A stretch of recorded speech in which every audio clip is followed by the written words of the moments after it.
again, and welcome back to Addicted to Business. Today we are joined by Andrea Hardiman from All About the Message. Thank you for joining us today, Andrea. Great How are to be you? here. I'm great, thank you. Good stuff, good stuff. Andrew, lovely to have you in. One of the challenges we often come across when we're talking to business owners, as you can appreciate, talking to them every day, right, is around outsourcing your marketing and having someone to kind of top up the strategy. So there are tons and tons of consultants that maybe specialize in pay-per-click or SEO or whatever, but there's very few that almost sit in that CMO style level, right? They kind of oversee the whole process. I play a lot of sports, and I always say, if this was a five-a-side team, who is that captain, right? Who looks after everyone and makes sure everyone's pulling their weight? And I believe from conversations we've had, that's where someone like yourself will come in. Yeah. So a CMO, or in effective, it's called a Chief Marketing Officer. Okay. If it's in a big company at a level where there's a CIO, a Chief Information Officer, a CFO, Chief Finance Officer. So it may sit at that level, quite a high level in a big company. Alternatively, a CMO could be a marketing director, a head of marketing, basically somebody who heads the marketing, sorts the strategy, sorts the planning, and delivers it, but in a smaller company. Okay. And so the typical companies you're working with, you've worked with hundreds of companies by now. Like, what are the common traits or common challenges that you find your clients are coming across that then require someone like yourself to step in? Sure. So I find that it is usually the business owner that is trying to do the marketing themselves. Right. They might have a small team. They don't have anybody heading up the marketing. So they're trying to run the business, do everything they need to do with the business, and do the marketing. I guess the in it and on it kind of... Absolutely. Wearing many hats. Yeah, exactly. Many hats. Which is understandable when you're starting out, right? Budgets are tight. Time, you just think you can do everything. You but do. I guess that's one of the most fundamental lessons when starting a business is you are not great at everything, no matter how much your ego may tell you are. You're not. And actually, you can save time and money. And the amount of people that say, it's my time, therefore it's not a cost. Well, of course it's a cost, right? It's got to be a cost. It's your opportunity cost of not doing something else. Yeah. Play to your strengths, right? Exactly right. Yeah. Absolutely. And that's what it's about. So it's about thinking, do you know what? I'm trying to do the marketing. Things are falling through the cracks. The messages aren't getting heard. Things are getting jumbled. It's all a bit messy. I'm being a bit reactive. And actually, it doesn't feel right. Yeah. And I get people coming to me going, I am stuck. I don't know what to do. I've got loads of marketing ideas in my head. People keep telling me X, Y, Z. People ring me up trying to sell me space for whatever. Is it part of my strategy? I don't know what to do. And basically, they're in a bit of a jumble. And they're trying to budget. So I get people coming to me basically going, I'm stuck. What do I do? And I need an independent, fresh pair of eyes. You find that they almost come to you, not too late, but normally they've already fallen over the hurdle. They've tried now it. It's like, I've scraped my knee, I now need help, as opposed to, before I tackle these hurdles, I'm going to think about this logically and say, this isn't one for me, I'll sit out of this race. Yeah. So the most people do come to me having started the process. A couple actually of my clients recently have come to me knowing that they already need somebody and they've been trying to plan ahead, put the budget aside. That's quite nice. And they know they need some marketing, but they just don't know what to do next. So then they have come to me going, kind of, what's the next step? Okay, so I appreciate we've just, in the first 5 minutes, dived into so much value, which is awesome. But actually, let's take a step back. And where did it all start for you? Why marketing? Why CMO? Why did you decide that you wanted to be the captain and not just another player? Sure. How did it all begin? So I've been in marketing now 24 years. Okay. And I actually started off marketing chocolate bars in Wales. That must have been fun. In Wales? Yeah, in Wales. And I could see Snowdonia from one side of the room and I could see the sea from the other side of the room. So I marketed chocolate bars. It was a lovely office, amazing. Much like the office here. We see the River Wensum and I don't know where else, the football ground. It was just great. But my passion is food. I love food. So I started off in the food industry and then slowly moved from Wales further east. And as I moved east, I kind of changed area. So I then started to market newspapers, insurance, car insurance, home insurance, helped a consultancy with their marketing, always in marketing, always corporate, always for somebody else. You've marketed everything by the sounds of it. Kind of. I've done things from chips to mushy peas to parsley sauce to newspapers to insurance. So then I ended up in Norwich, and my last role was for an insurance company, marketing the insurance. But I always wanted to run my own business. And I always knew I had to do it, and I had a bit of an itch that I needed to scratch because I really, really wanted to do this. And where did that come from? I can't explain it. Some people say you're born with it. Some people say you kind of, it's the environment you're around, right? But there must have been something, an episode in your life, a person you surrounded yourself with, something that triggered your entrepreneurial spirit to say, you know what, I'm going to do this myself. I think I just knew there was more. Okay. So it was just a feeling in my gut. And I just knew that I wanted to do marketing for other companies to help them out that obviously maybe didn't have the budgets or the resource. But also I just felt that I could use my skills and expertise differently. Okay. And actually I really wanted to kind of try and run my own business and have that independence, the freedom, the flexibility of doing that and working with the clients that I work with. So without giving away all your magic ingredients, of course, we're here to share as much value as possible. So let's do a little bit of role play, right? So essentially you come into my business and we appoint you as CMO. Okay. What does the first week look like? What are we doing? So to be honest, it would start before then. Okay. We would have had some conversations really so I can understand your sticking points. Yeah. What were you stuck with? What were the things that weren't working for you?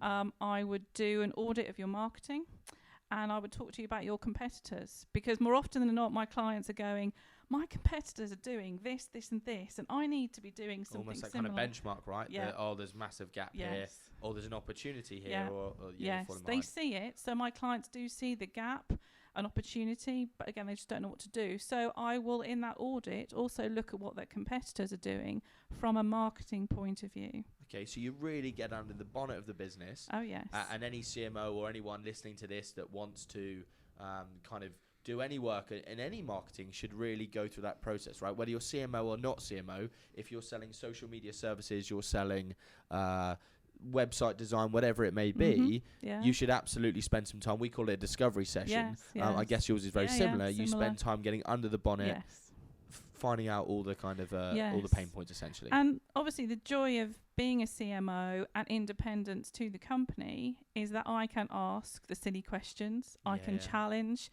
I can go, I really don't get why you're doing that. What's that about? And sometimes the difficult questions, right, which people internally might not want to ask because they're of different seniority or whatever, you can say, I'm calling you out on that. Yeah. Why is that? And explain more. Or very simply, I might just not understand something. I might just not get it. So all that is part of the audit, which helps me very quickly understand the business, their market, their competitors, and get a feel for what they're trying to do. Fine. So you go through the audit. That's great. What's next?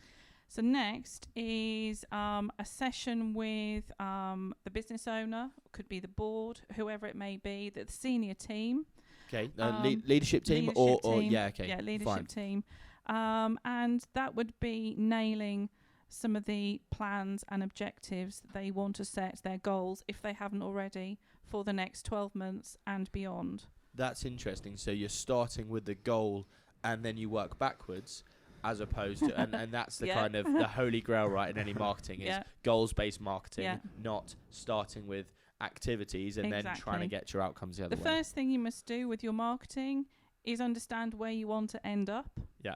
And then when you know where you want to end up, then you can put the marketing in place of how to get there. But it's frustrating, right? Because it seems logical. If you were going on a car journey from here to Cornwall, the first thing you do is look at where you're going in Cornwall and you put in your sat-nav the postcode of Cornwall. Yeah. Right? You don't start looking at, first I'm going to get to Ipswich and then we're going to go through to the next place, the next place, the next place. You just, I don't even know if you go through Ipswich. I don't know. The point is you look at the end and you then map it back. Yeah. So why people don't do that in marketing is bonkers, but we see it all the time. You see it, I see it. I'm You sure don't just Stokely, start you see it as driving, well. do you? No, You don't just jump in the car and off you go. Like, you have a plan, and this is a real frustration, actually, is, again, even with a website, or I'm sure yourselves with social and video, like, you find people that are trying to execute, and on one side of the coin, absolutely, you've got to pull the trigger, but on the other side of the coin, let's have a little bit of planning and a little bit of process, so we're not just throwing at the mud at the wall and seeing what sticks.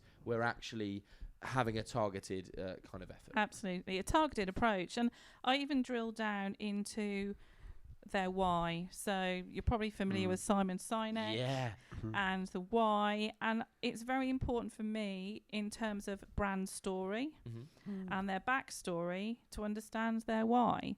What we'll do for anyone that hasn't heard of Simon Sinek, if we just include him in the comments when we put this out, because it's amazing. He's a great guy, incredible author, and kind of thought leader. And I think that anyone that doesn't have a why, that's almost right at the start of this conversation. Totally. I mean, before we've even had a conversation with yourself, like, let's map out why we're doing this in the first place. What is it we're looking to achieve personally as well as professionally? Absolutely. Right? It's one thing going, okay, we want to be turning over X and making X profit margin and having that kind of those business goals. But actually, what have we got in a personal way? Is it spending more time with the family? Is it being able to exit in a certain amount financial of time? freedom for some? Exactly. Yeah. Or just kind of a lifestyle. Or what is that? Yeah. And why are you doing? And why? Because it's going to be painful, right? Yeah. Like, at the end of the day, that you're going to be asking challenging questions. The work they do, it's going to take time. Of course it will. And there will be speed bumps. And that's something I always say to clients, is like, it's wrong of me to say there will be no hurdles. Like, that's just life. Things happen. Yeah. And therefore, it's how can you almost think about those before. So we always have a pre and a post-mortem meeting, right? And one of those is I get all the pessimists in the room. So I'm an optimist, right? So I just think the sun shines out of everyone's backside. But actually, realistically, I mean, I think you can say that on the podcast, right? But essentially, what we've got to make sure is that we get all the pessimists in the room to say the what ifs. What if this happens? What if that happens? And then what are we going to do? And then you can make sure that you've not surprised, and you can hit the ground running. So let's fast forward. You've then gone through your kind of your goal setting. Great. We've now got some goals. Just touch on goals. A lot of people use that kind of SMART goal, or the kind of your specific, measurable, achievable, realistic, time frame, whatever. Is that right? Yeah. Can't pull that out. Yeah, Come on. It's almost like you practiced that one. Yeah, stayed up all night looking at that. So essentially, you've got a SMART goal, and you've got a series of goals. I often find people set too many goals, and that's something definitely for myself, and I guess unrealistic goals as well. Unrealistic, but also as a man of excess, you just seem to do. I don't know. I'll have like 30 goals, right? Yeah. And that's never going to happen. Never going to be achievable. 3. And I've just read a book called Traction, and I've been looking at rocks, and they say, like, what are the 3 fundamental things you've got to do in the next quarter? Right, and I guess that could be the same with your marketing plan. What are the 3 core things? Let's not take on 30 things, because you've got a business to run, and you've got things that are going to crop up and everything else, and you've got families to look after, etc. What are the 3 core things that you're going to take into it? Yeah. So after setting goals, then what? Well, I'm just going to add, as part of the goal setting, I often also say to my client, what does success look like for you? And you've already touched on it. Yes, it's about the tangible goals, more customers, increased revenue, etc. But my clients often say, actually, I want to reduce my working week. I do want more time with the family. And that is really, really important, because they are running the business. So that has to be part of the goals. Absolutely. Yeah. So you've set your goals. Yeah. Now where? So now, I've talked about the why, and now I delve into their proposition. So what do they do? What products do they have? What services do they have? And, how currently do they talk to their customers? So looking at the messaging, what it is they do, what you've talked about, kind of why they do it, but I guess also what pain point it solves, right? Yes. I guess sometimes, you could look at it from, people might think it's a marketing problem, but actually their product might just be absolutely terrible. And you can't market a bad product or a bad service. So I guess you've got to look at that as well and take that into consideration. Absolutely. And it's about all the touch points they have with their customer. So right from even before there's a sale, how are they talking to their customer pre-sale, during the sale, post-sale, following up, further engagement, looking at all of that. Sales and marketing they're so hand in hand, aren't they? Totally. We've had Matt Sykes on a previous podcast, and he mentions that, right? Essentially, sales and marketing are not the same thing, but at the same time they're not distant things. They're two very important components that you work with hand in hand. Okay, so you've gone through the proposition. Great, we've worked that out, and I guess there's normally quite a chunky piece of work there, It is, and that also includes profiling their target audiences. So one of my favourite questions is when somebody talks to me about marketing, I'll go, oh, that's really good. Who's your target customer? And often they go, it's anybody that everyone that wants to pay us, right? Yeah. That's the thing. Okay. 18 to 75, men and women. Across the world and in Mars. So really, I just take them then on a bit of a journey to help them really understand and break down who their customer really is. Is it the older couple that are retired, that have so much disposable income, that live in Norfolk, let's say, that like 2 holidays a year or whatever it may be? Or is it younger people who are just buying their first house, etc., etc.? But it's not just about where they live, their income and what they do. It's about their beliefs, their behaviours, their aspirations. It really just, I often say to my clients, if somebody walked in through the door, you should be able to go, that's my target customer. Literally just like that. Yeah. Because you will know them that well. And people often say to me, well, how do I find out all this information? I said, well, you've probably already got some of your target customers as customers. Look at your current database, right? Exactly. And then you create a persona. And how far do you go there? Because I know some people that almost have like cardboard cutouts, right? You can. Of like, oh yeah, Julie, she's 32. You can put a name on them. She does this, and Pete, he's 41, and he does this, etc., etc. I have gone as far as naming them. I haven't done cardboard cutouts. Well, there you next go. level, right? That's how we take this to the next level. Let's get a I cardboard need to do. cutout. Separates you from the rest. Or a paper mache. Indeed. And put some clothes on them or something, I want to take it right back. I've got a question, I guess selfishly from my own perspective here. You probably come across this quite a lot, and a lot of businesses, I don't know whether it's just Norfolk as a county, but a lot of business owners will say to you, I haven't marketed for 50 years, why do I need to start now? So how do you conquer that question? I would often say to them, so you haven't marketed, but is the business still thriving? Yeah. Are you getting new customers? How many new customers are you getting? How many existing customers are staying with you? What's your attrition rate? Things like that. Because they're eventually going to fall behind, right? Yeah. You know, we've seen recently there's so many businesses in Norwich that have just closed. They've just shut down, whether they're restaurants, bars, whatever they might be. They haven't lasted very long if they've closed, and they've been going around for years. So is it because they're not keeping up with the Joneses? Is it because they're not adapting new marketing techniques? What is it? Well, at the end of the day, marketing is all about talking to your customers or potential customers. And if you're not out there, you're not front of mind, you're not in their head, so they think, oh, I need, I don't know, a new laptop.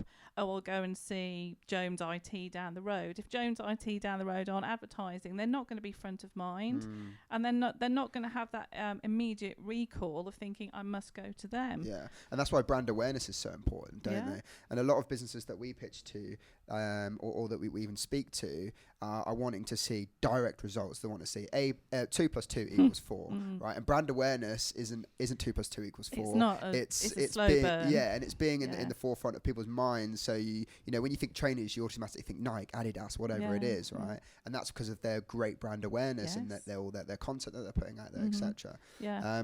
So I guess really my question is, how do you say to a business owner that brand awareness is so important? How do you make them realise that? I mean, what I would say is obviously brand awareness is key, and actually people think that marketing is really, really expensive. Obviously certain channels are, and you need budget to do certain things, but there are a lot of free tools out there, if used well with the right content and the right message and drip over time, that will give you sustained brand awareness.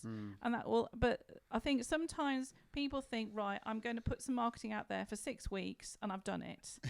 That's not how it works. Brand awareness is gradual over time, over months and years. It's like it's reputation, isn't it? It is. Like Nike and Adidas, they've been advertising for years, but they're always out there doing something. To make people think, yes. You'll always see them on a billboard here or in a magazine Absolutely. here, or they're doing, you know, that's what marketing is. It's not just about going down one channel. No. When we pitch people, we always say, look, you know, don't spend all your budget on us, but, you know, don't spend all on video and social. You know, spend it on different types of different channels, that's websites. A really good point, actually, is when you look at touch points and you're saying there's however many different touch points out there now, and actually their pain point may be you coming in a different angle, right? Yeah. So it's about, Yeah. okay, they've seen you on social, they've then seen you in press, they've then seen an email, they've then seen your website somehow, they've then found you organically, they've then seen you on a Google ad, they've then Personal through brand of the remarketing, they've boss. seen personal brand, they've seen you speak, Yeah. like the list goes on. Yeah. And all of a sudden they're like, and they might not buy for 5, 6, 7 occurrences, right? But then one of them will just be right place, right time, Yes. and that's when they're ready to purchase. One of the things I often say to my clients is, if marketing was a vegetable, what would it be? Seriously. What do you think it would be? An Well, no, orange. I'm asking ask you. us. An Yeah, orange. I'm asking you. An orange? Is that Yeah, a vegetable? loads of different little segments. Is that even a vegetable? All right. Oh, it's fruit not a or vegetable. I'm pretty sure that's a fruit. Oh my days! Get out on the blooper a reel. What was that? A Or vegetable. Fruit or a vegetable. So if okay. marketing was a vegetable or a fruit, An what would onion. it be? A carrot. Do you know what? You both absolutely nailed it. You could have an orange or an onion. I often say an onion, and the reason being, an orange would be the same answer. Onion, because it has many layers. I said a carrot out of nowhere. And orange, Carrot has obviously, loads of layers. lots of different segments. Yeah. But the trick is that your marketing is made of all these different layers. Mm. They're all going out with a very similar message, but in all the different channels, because people hear and see things all very differently. One channel may appeal to one person, one channel to somebody else, but it's the layers that make your marketing work. So I often say that to my client. I've had some random answers like potato. Oh, I bet. Carrot. Or carrot, yeah. Carrots, but, That's got to be up there. yeah. Okay, so you found out the persona, and we've named him Mike and Susie or whatever. Yep. Great. What's next? So what's next is really then that's a huge amount of information for me to really then understand if I need to put a strategic plan together, what that may look like. Sure. So really that's a huge melting pot of information. I've got a huge cauldron of information, and what I do then is we talk about budget, we talk about quick wins, and we talk about long term and what we need to do short term, long term. I like that kind of low hanging fruit. What Yeah. can we do that's going to make a real impact Let's today, get going. this Let's week? get some traction. Pull What the can we Pull do the trigger, now? quite right. Pull the trigger. We love that phrase. Yeah. So exactly. So what can we do now to get up and running? How long will that take? What budget have we got to support that? And then I will start to think more strategically longer term. And that's when I will go away and really start to think and put a plan together for my clients. Okay, so then you go away, you put the plan together. That takes X amount of time. Yeah. You then deliver the work for the quick wins, or you introduce partners, or how does that work? Because actually there's a lot of quick wins, but some of those quick wins will involve skill sets and specialisms which the business just doesn't have. And if you're busy writing a plan, I guess you can't also be setting up the Facebook campaign or getting video or getting a new photographer or building a new site or whatever. So that's when I guess you use a pool of talent that you've sourced, or how does that work? Yeah, so my speciality is all around the strategic stuff that we've discussed, the planning, the messaging, the branding, the personas, all of that. And then what I do is I work with a little team of experts that I've really built relationships with over the past 4 or 5 years. They include SEO, web builders, coders, designers, brand developers, videographers, PR. And depending on almost like a little collective, right? It is. Yeah. And I use them for some of my own marketing, and I trust them, and I've used them now for 4 or 5 years, and I pull them in as needed. And how I then work is that I will oversee everything to make sure all the activity is aligned with the plan, the message, the brand, etc., etc. Well, It runs also, the time. very coldly, it still has your reputation behind it, right? Yeah. So you have to oversee it. Yes. And when we talk, and we'll talk in other podcasts around partnerships and collectives and the benefits of working together and using specialists rather than generalists.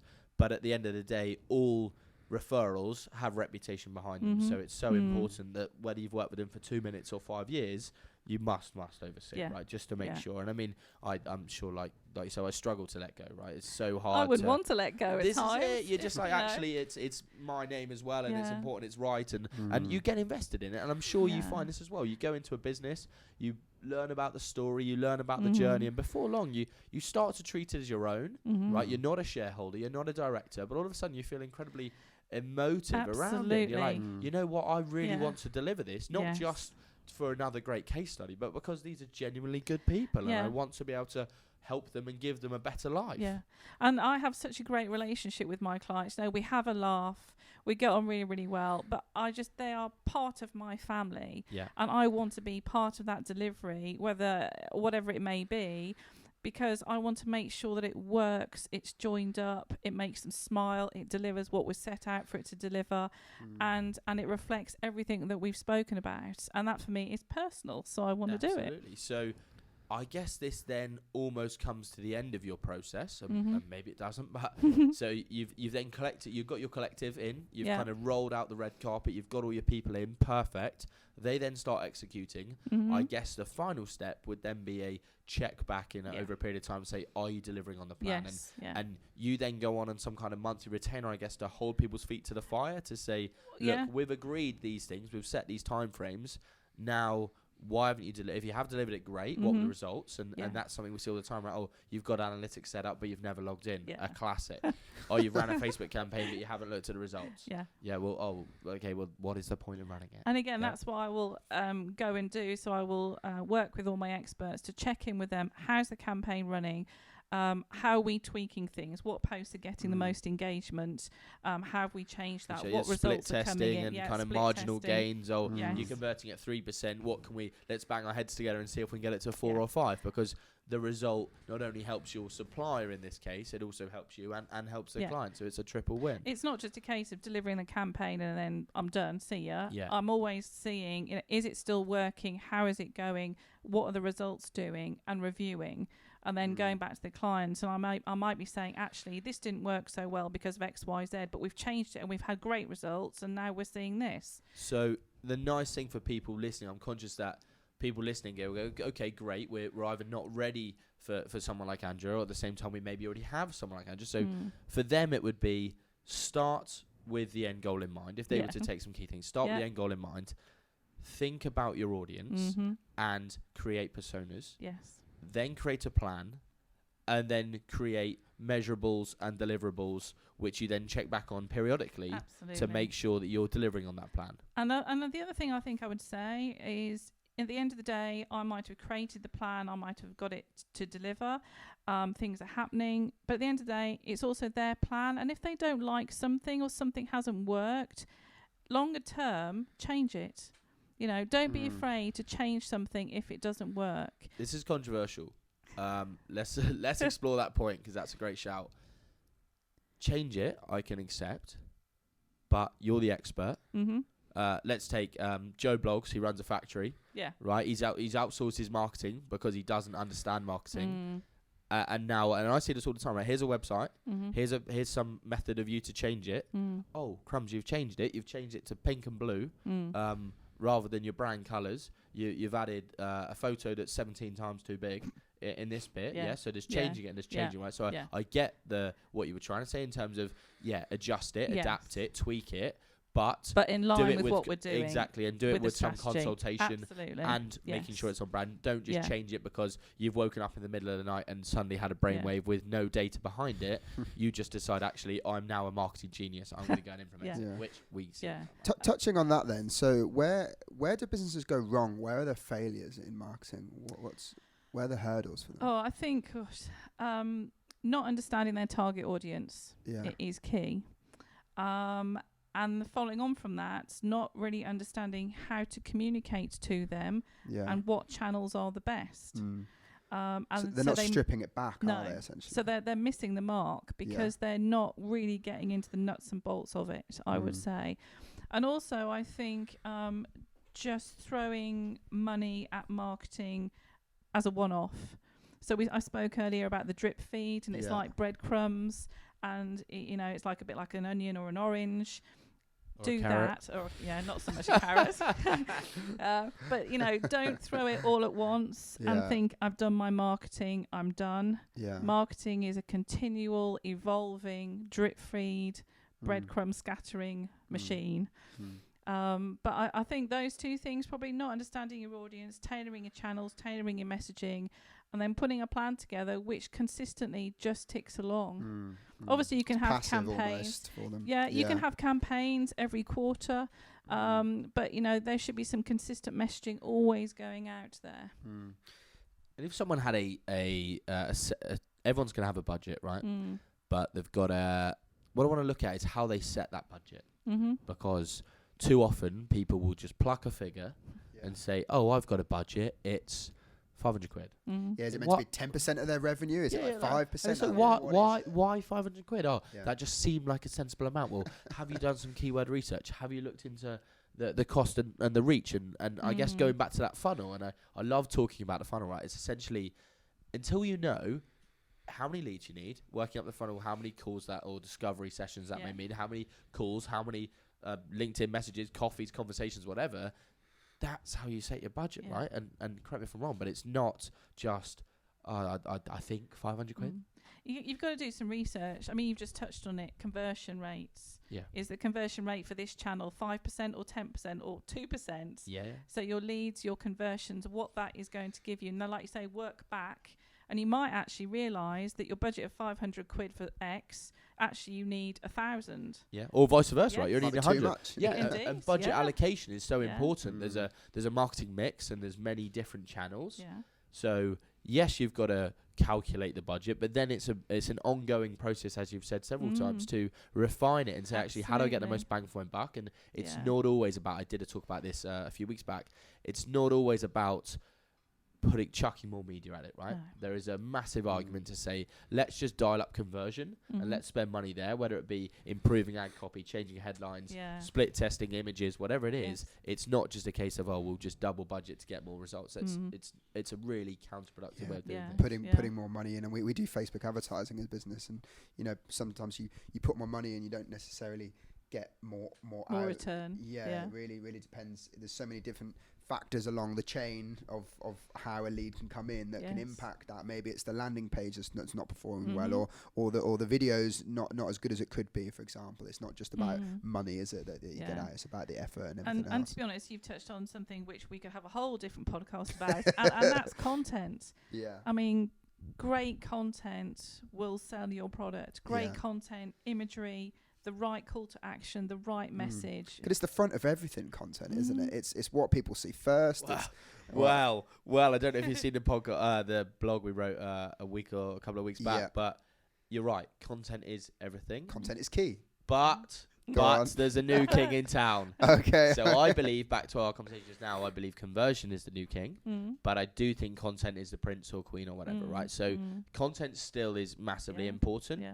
But conversion is equally, if not more important, and we can debate that all night. I'd quite like to argue that point. Yeah, would that be another podcast? Let's get the boxing gloves and let's discuss it.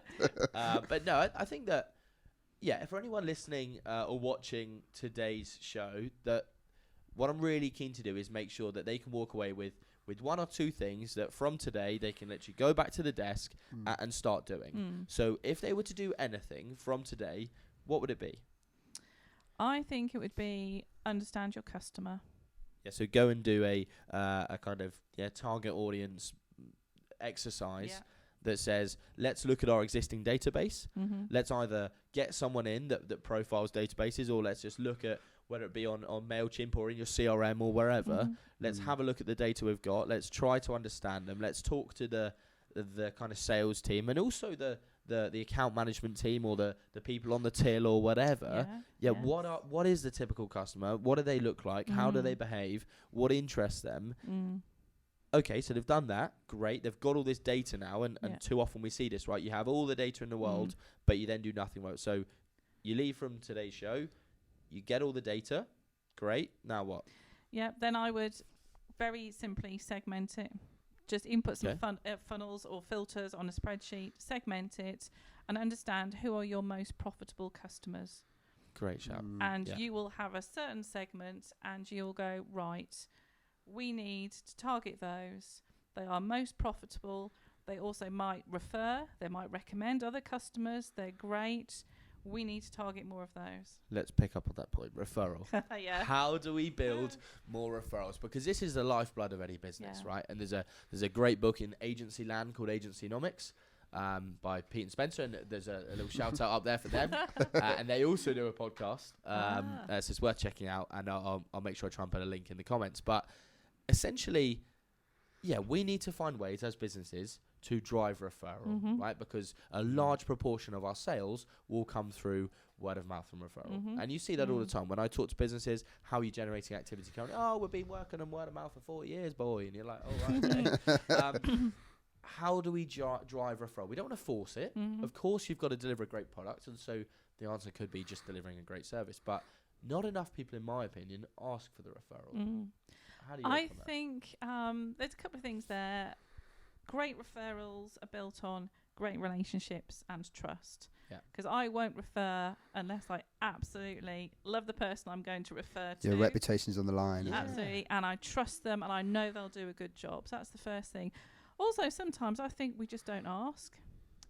We've just got to get into the habit of asking for Is that a British referral. thing? Or are we kind of think it- afraid to ask? Well, it was like the pitching at the marketing the marketing meetup. last night, all about pitching for business. Sometimes I just think we don't ask, Yeah. and I just think it's a habit thing, and we just need to have a bit of a process in our head how the conversation's going to go, and at the end of the conversation, you need to ask for a referral. Yeah, and actually, a podcast we've had previously in this series with Matt Sykes, he was saying that actually he, in his kind of contract right at the start, he's saying about he puts in there, once I've delivered a return on investment, so he's very confident he's offering, once I've delivered a great return on investment, I will then ask for a referral. So you Mhm. almost set the scene, right? So then when it does come, it's not a, whoa, this is a bit of a shock. Yeah. And actually that sometimes they do say the best time to ask for a referral is at the start. Mm-hmm. Yeah, so I think that's really important for anyone listening is don't be afraid to ask for referrals. No. What's the worst can happen? And actually, if you believe in your product or service and you believe in what you're about to deliver or have delivered, then there's no reason why the kind of the client in this case shouldn't refer it and wouldn't refer. But as you say, it all comes with a layer of reputation. And one thing I would say, and I always find, is that just because you get on with them on a relationship basis, it doesn't mean the client will get on with them, right? Yeah. And so that's another thing. And so whenever referring, always look to do that kind of 3 referral model, right? So, okay, you go and have your own beauty parade of God, if you find your right person, we can recommend people, but at the same time, we'll rarely recommend one because just because they're a right fit for me, it doesn't mean it's a right fit for you. Exactly right. Yes. Fine. Okay. Well, that's been an unbelievable set of Thank you kind so of answers much. so far. Thank you. There's a few other things I'd like to touch on. I think we're doing okay for time, and I want to give even more value if we can, right? So we've delivered 110% worth of value. How do we take this to 120? What is a couple of golden nuggets that we haven't touched upon that we can really dive into? Any particular So within the marketing space, and I'm thinking around, we've looked at referral. Another thing I'd look at is I can think of something. go on. So existing customers. Fine, and I've got another one I'll come back to. Go. So obviously we all want to get new customers in the top of the funnel. Yeah. But we mustn't forget about our existing customers. Yeah, don't ignore Some them. may be really loyal, might have been with you for years, love your product, love your service. They might even recommend others to come and use you, buy from you. What do you give them? You should still be putting in the same amount of effort as you did when you were trying to sell to them, Absolutely. even if they've been with you for 10 years. Yeah, yes. Yeah. You know, don't forget your existing customers is what I would say, because you know, they may just through loving your product and what you do or your service recommend lots of new business to you. So they are invaluable. They're like having a separate sales team. That's your really existing interesting. customers. And something I'd like to add to that was the point I just came up with was that actually there's another segment which is the customers you lost. Yeah, because actually you may have lost them not through poor product or poor service, but possibly through poor timing. Just not right at the time. Exactly right. And it might be that you've pitched to someone and they haven't worked out, or they've pitched to someone and they've gone elsewhere. And so many people wouldn't follow up. They wouldn't go back in 3 months. And that's whenever we lose a pitch, you try and say, okay, you find out why, but then you say, no problem, let's get a diary note in for 3 months. To say, or you've just signed a contract with someone else. How long's that contract for? Oh, it's 6 months. Well, let's get a call in and let's see how you're getting on, because 9 times out of 10 it doesn't work out, and that's not a chance to be smug and be like, haha, I told you so. That's a chance to say, okay, you have now problems possibly even worse. How can we help you fix it? Well, no means not now, right? Exactly right. Yeah, not the right Exactly time, right. basically. Yeah. But 6 months down the line, it could be the right time, and you know they might not know that, and their problems, they might have the same problems again, and then you go and solve them for them. So. Yes. So And in terms of following up, I always follow up, even if it's for coffee and cake. People who know me know I like coffee and cake. So, hey. We should have bought a cake in today. Sorry. Cake and carrots. That's a nice time. spin-off show. Here's an onion. Yeah, carrot cake next time. Genius. Yeah. Fine. But follow up is key. Love your existing customers. Understand your new customers, your new target audience. And the thing I would always say is just have a plan. Doesn't have to be big. It can be on a spreadsheet, and you can have 2 or 3 things there of the marketing you are going to do consistently, but just have a plan and keep track of it. Love it. And that plan, and we always say, pull the trigger, and you make a perfect point there, that actually a plan is a start. You've got to start somewhere. It doesn't need to be a super expensive tool. No. It doesn't need to integrate with every other system you've got. No. It doesn't need to be expensive, right? Even if it's on the back of a bag paper. Yeah. Like, at the end of the day, just have something. I mean, I was doing a bit of mentoring with a close friend of mine the other week, and we just went to Wagamama's and wrote on their little paper placeholders, right? You just write a plan there. That plan's as good as any. Yeah. You can work on it, you can tweak it, but you've got to start somewhere. Indeed. So understand your customers. Set some goals, not many, 5, 6, if that. Have a plan, and obviously think about your existing customers as well as targeting new ones.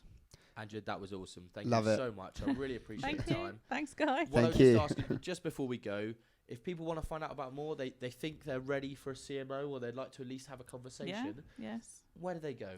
How do they find you? So my company is all about the message. .co.uk? .co.uk. So Perfect. go to my website. Yeah. I'm on LinkedIn as Andrea Hardiman. I'm on Twitter as Chat to Andrea.